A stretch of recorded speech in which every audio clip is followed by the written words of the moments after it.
Live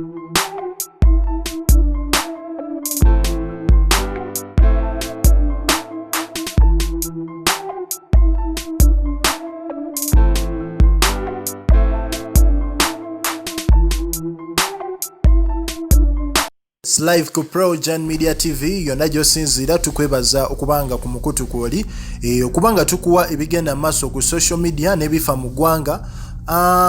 Tunaatera okwolekera omwezi ogwa Ramadan era nga ebintu bingi ebyenjawulo ebibadde bigenda maaso omuli ne mwana mulenzi amanyiddwa nga Eddie Kenzo. Eddie Kenzo yavuddeyo ku Instagram ye nagamba nti ffe tukuwa ebifa ku social media mu nsi y'abaserebu baffe, gwe oba toyagala story ya Kenzo osobola ogyesonyiwa okusinga okuyomba. Naddala eno page yaffe nga eya Progen ya family si yabayombi oba okitegeera. So omukulu Eddie Kenzo yavuddeyo ne yetondera buli muntu yenna, nagamba buli muntu yenna gwe nali nkoze akabi mbadde nsaba onsonyiwe era nsaba nyingire guno omwezi nga sina buzibu na muntu yenna ngera sina beef na muntu yenna, ekireetedde abantu abenjawulo okutandika otunulira mwana mwala Rema Namakula.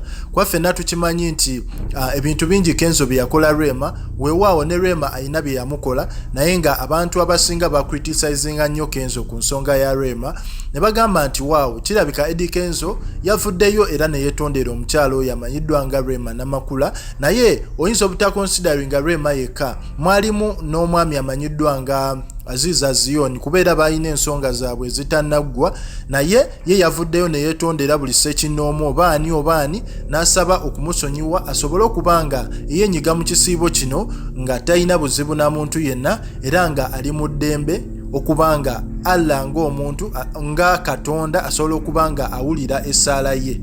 Progen Media TV, latest updates ze tuba tukuwa ezigenda maaso mu ggwanga. Commentinga, likinga, subscribinga.